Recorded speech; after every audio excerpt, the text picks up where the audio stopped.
삽입 문제 보도록 하겠습니다. 삽입 문제는 순서와 비슷하다.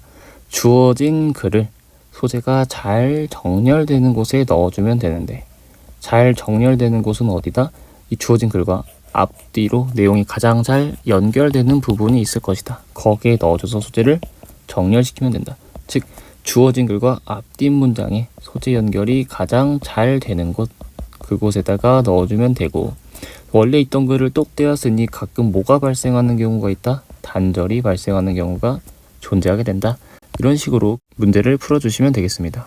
주어진 글부터 보면은, 그러나 미래에는 실시간 데이터 수집이 가능하게 한대. 보험회사가 청구하게 하는 거야.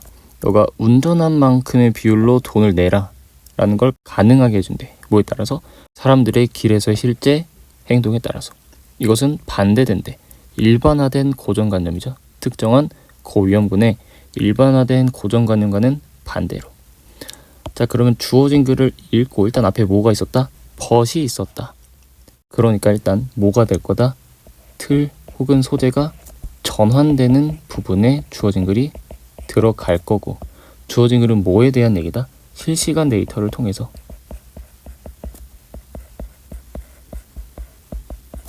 그러니까 쉽게 말하면 보험이니까 과실만큼 돈을 낸다라는 글이겠죠. 얘는 뭐랑 반대야? 고위험군에 대한 고정관념과는 반대래. 대충 이런 내용이었구나라고 생각하고 글 읽어볼게요. 보험사는 예상된대. 만전을 기하도록. 그들은 위험을 철저하게 분석하고 주의 깊게 고른대. 그들이 보험에 들게 할 고객들을 주의 깊게 고른대. 그들은 지루해. 왜냐하면은 그들의 경제에서 역할은 모든 사람들과 모든 것들을 재앙적인 손실로부터 보호하는 것이기 때문이다. 제조와는 다르게 어떠한 것도 혁명적인 것이 일어나지 않는데, 어디서? 보험 산업에서. 그러니까 뭐하다고? 지루하다고. 수세기 동안 보험은 청구해왔대. 더 많은 보험료를 사람들한테. 어디? 고위험군 카테고리에 있는 사람들한테. 뭐 담배 피는 사람 또는 나이 30 이하의 남자 운전자, 그리고 극단적인 스포츠를 좋아하는 열정주의자들. 근데 여기서 첫 번째 소재가 나왔죠. 보험을 누구한테 청구한다고? 요 고위험 카테고리에 있는 사람들한테 청구한다고. 이게 주어진 글에 나왔던 소재와 연결되죠.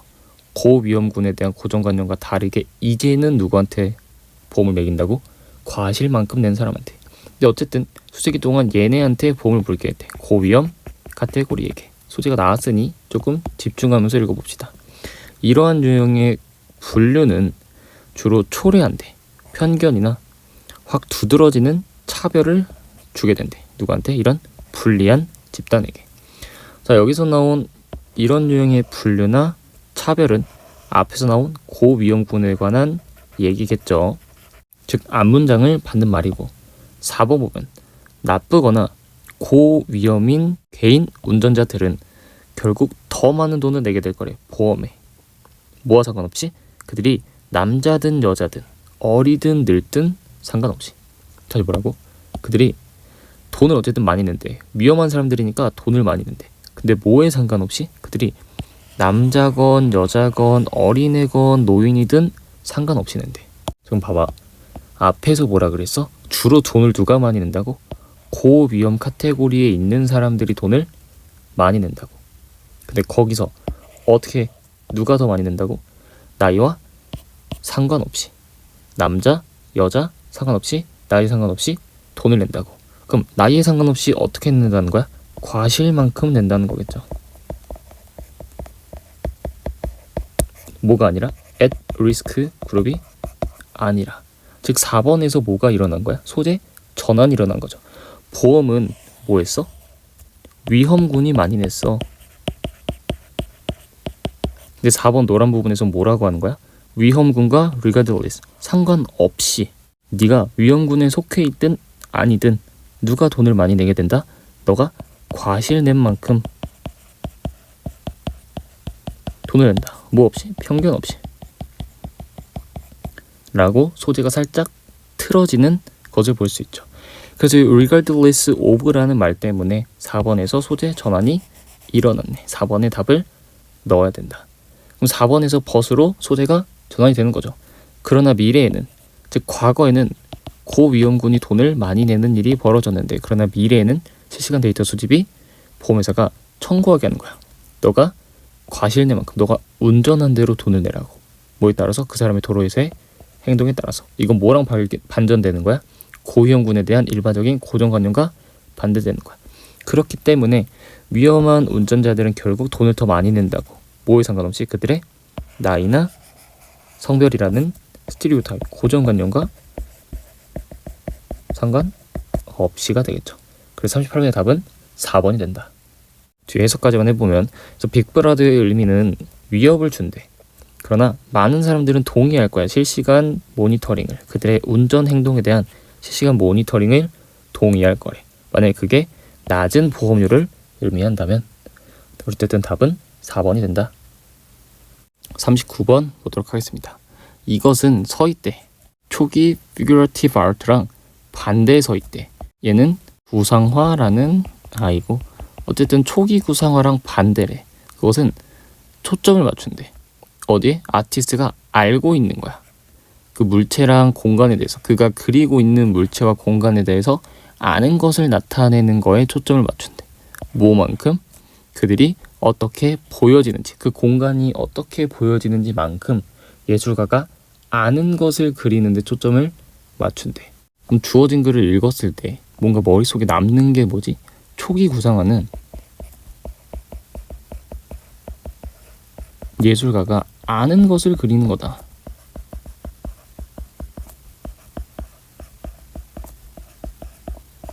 이 정도는 머릿속에 남고, 이런 초기 구상화랑 this, 이것이 반대되는 거구나 라고 생각을 할 수 있죠. 그러니까 이런 초기 구상화랑 반대되는 this를 찾아야겠구나 라고 생각하고 글을 아마 읽었을 것이다.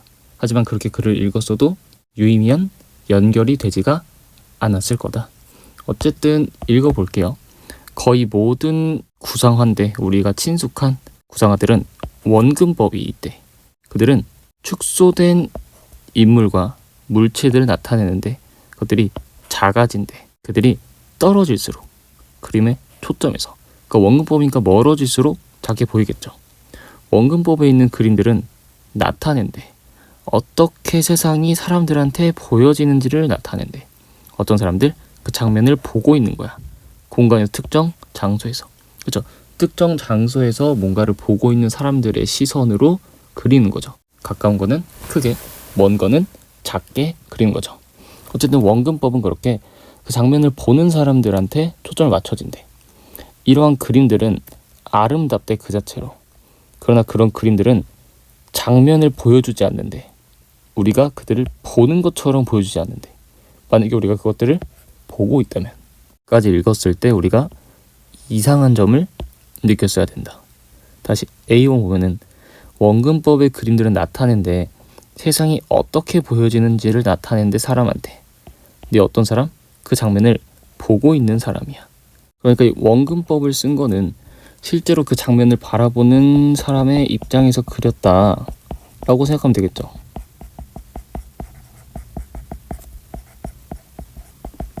그러니까 이런 그림들, 앞에서 말한 이 원근법을 쓴 그림이겠죠. 이런 원근법을 쓴 그림은 그 자체로 아름답지만 어떤 장면을 나타내지 못했냐면은 우리가 보는 것 같은 장면을 만들어내지 못했대. 즉 사람의 시선을 그리지 못했대. 만약에 우리가 그것을 보고 있다면. 말이 되나? 원근법은 사람의 시선에서 그림을 그렸어. 근데 이러한 그림들은 만약에 우리가 실제로 그 장면을 보고 있다면 우리가 보는 것 같은 느낌을 못 받는데, 사람의 시선에서 그렸는데 사람의 시선에서 보는 것 같지가 않대. 이게 말이 되나? 안 되겠죠. 그러니까 2번에서 뭐가 발생했다? These pictures가 단절이 발생했다. 그 답을 2번으로 바로 썼어야 됐다. 그럼 2번을 넣고 보면은 원근법이라는 거는 그 장면을 바라보는 사람의 시선에서 그림을 그린 건데, 이것은 대조되는 거야. 초기 구상화랑. 초기 구상화는 뭐에 초점 맞췄는데 어떻게 사물들이 보이는 것만큼이나 예술가가 알고 있는 걸 그리는 거에 초점을 맞췄다고. 그러니까 this picture이 뭐가 되는 거야? 이 초기 구상화가 되는 거죠. 그래서 이런 초기 구상화는 그 자체로 아름답지만 만약에 사람들이 그 장면을 보고 있다면은 실제로 그거를 보는 것 같은 느낌은 못 받는데. 왜? 물론 원근법도 사용은 했지만 예술가가 아는 대로 그렸잖아. 그렇죠? 원근법에만 신경 쓸 게 아니라 예술가가 아는 대로. 사과라는 건 이렇게 생겼을 거야. 고양이라는 거는 이렇게 생겼을 거야. 예술가의 주관이 조금 더 들어갔으니까 실제로 보는 것 같은 느낌은 안 든다. 그러니까 these pictures는 앞에 있는 초기 구상화를 가리키는 내용이 되는 것이다. 그래서 뒤에 계속 읽어보면은 그들은 정보를 덜 준대. 뭐에 대해서? 공간. 그들이 나타내는 공간의 배치에 대해서 정보를 또 덜 준대. 자, 공간의 배치에서 정보를 덜 준다는 거는 원근법을 완전 제대로 썼다 안 썼다? 제대로 쓴 게 아니다. 뭐에 더 집중했다? 아는 것을 그리는 거에 집중을 했다. 즉 누굴 가리키는 거다? 초기 구상화를 가리키는 거다. 자, 팩트인데 시각과 정보, 공간 배치에 대한 시각과 정보는 함께 간다라는 사실이 밝혀냈대. 무언가 보는 것에 대한 중요한 걸 나타냈대. 다시 공간 배치와 정보가 함께 가야 된대. 뭘 써야 된다는 거야? 원근법을 제대로 써야 된다라는 거겠죠. 우리가 봐 세상을 뭘 통해서 자기중심적인 틀로 볼 뿐만 아니라 우린 세상을 방식으로 보는데 어떤 방식으로 보냐면은 우리가 정보를 추출하는 방식으로 본대. 거리나 크기에 대해서, 물체에 대한. 어떤 물체냐면은 우리한테 상대적이거나 서로 상대적인 물체의 사이즈나 거리에 대한 정보도 추출해야 된대. 이걸 뭘로 추출해? 우리가 원근법으로 추출을 하죠. 그러니까 원근법을 어떻게 해야 된다는 거야? 잘 써야 된다는 거죠. 그러니까 어쨌든 2번부터 끝까지는 뭘 말하는 거야? 초기 구상화에 대해서 말하고 있는 거죠. 왜? 초기 구상화는 원근법만큼이나 뭐가 중요해서 아는 것을 그리는 걸 중요시했다. 즉 초기 구상화는 원근법보다 아는 대로 그렸다.